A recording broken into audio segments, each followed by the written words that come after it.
So speaking of 2013 and the playoffs, this is a good segue to kind of the thing that I wanted to talk about tonight. A lot has been made about the current playoff format, and you've got these teams who are now left in the league. I mean, the National League alone, you've got the 4 seed against the 6 seed. You had a lot of these top teams who played really well over 162 game season. They get knocked out early.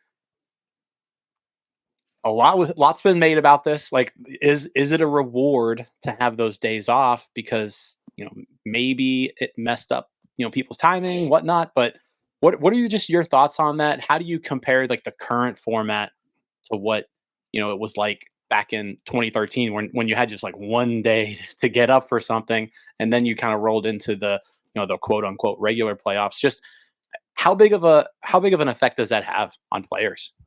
It's a huge effect. I think when you get to that 4-game range, you get in kind of that uncharted territory. I mean, that's pretty much the All-Star break, if not a little bit longer. And most guys aren't fully practicing, taking live at-bats, and live at-bats aren't the same. They almost make you feel worse. I know the Braves are actually inter-squatting, and I think it's almost impossible to stay sharp. And I think a team like the Braves, it really hurt because their offense is so strong.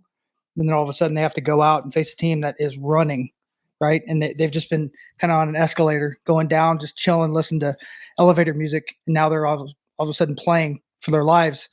I would like to see the whole format change. I'd like to see more teams. I'd like to see the best records get the best seeds, so not division. I think you get rewarded. Congratulations, you won your division. But if the Phillies have 99 wins and someone else has less, even if they won their division, the Phillies have a higher seed. And I would love to see that 1-game playoff back.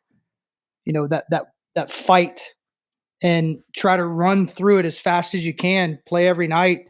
And even if they have to, they're already doing it in spring training. Like, we don't need that much time. They're going earlier. If we start the season a little earlier, get these playoffs going, I think good things could happen. And maybe we wouldn't be caught in the mess of college football, NHL, NFL, and all this going all at the same time. But they're still pulling really good ratings. But I'd love to see more of an NBA, NHL, and NFL format, maybe 16 teams. It's a lot of teams let in after a 162 game season where you kind of. What if you won 152, right? And then That's added. Never gonna happen. It's not, but they'd make up the money, especially if they expand. Once they expand, you're going to want 16 teams, I think. I didn't know how bad of an analyst you were. That has nothing to do with the analyst. That's like business. You're analyzing these MLB playoff formats, and it's terrible. Well, what would you do? I like it. What would you do? No, here's my thing. I just hate the 1-game playoff, like the wild card. Like, you want to bring that back?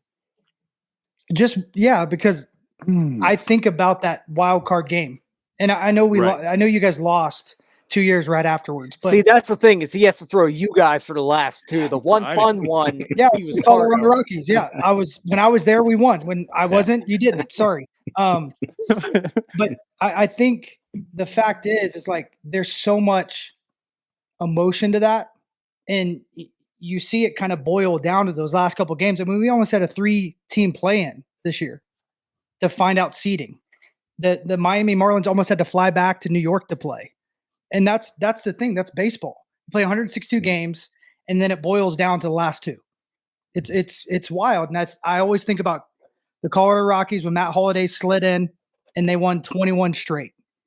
That wouldn't happen now, right? They had to win a play-in game and then win the wild card game, and then they took off. And I think a team like the Pirates in small markets could get hot at the right time and not have that good of a team and take off because they have one good arm that's really firing well. The other team, maybe like Texas doesn't have their best arm, and they take over because it's a best against best series.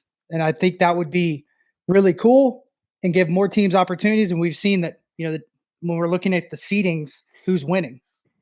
It's not the best teams. So I think just more opportunity. And I think it'll probably end up being like the NBA where, teams try to figure out where they could seed the best. And I would hate that. That's the only thing I would hate because analytics suck sometimes. And that's what they would do.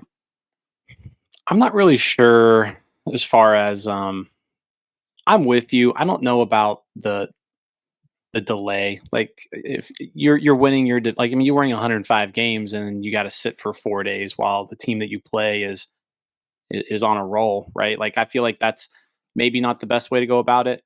If it were up to me, I would go backwards. I would let less teams in.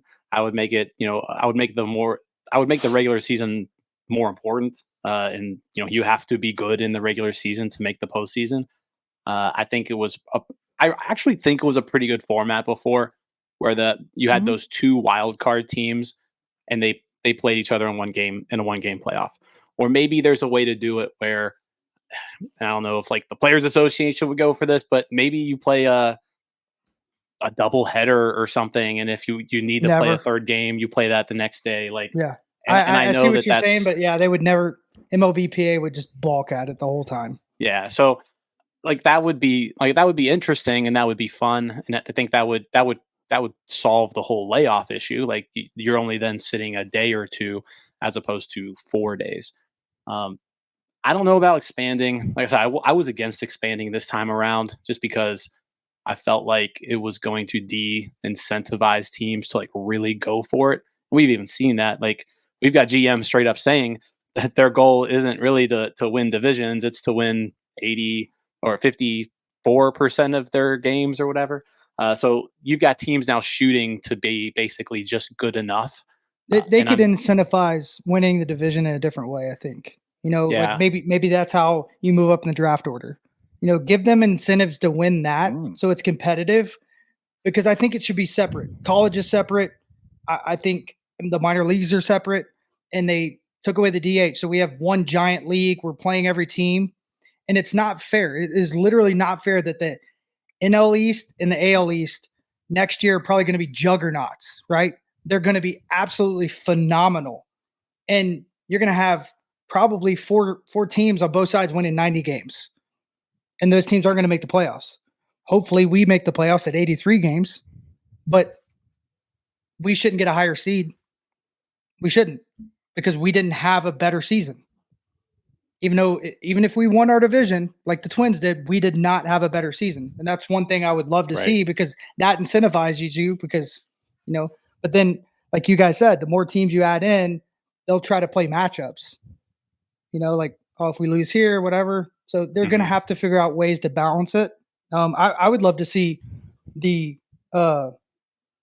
what's that? Ted Lasso. If you're last in the league, you get booted the minor leagues. I'd love to see that rule come in. How sick would that be? Like Oakland's just out. Yeah, they're going to AAA. Well, I don't think that's ever going to happen, but that would definitely make for to more this podcast. The Pirates. We'd be in complex league right now. We'd be playing the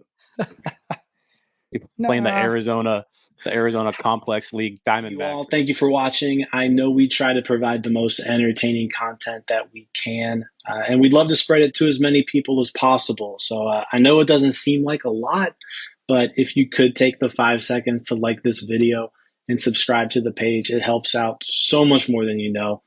Thank you, and let's go Bucks.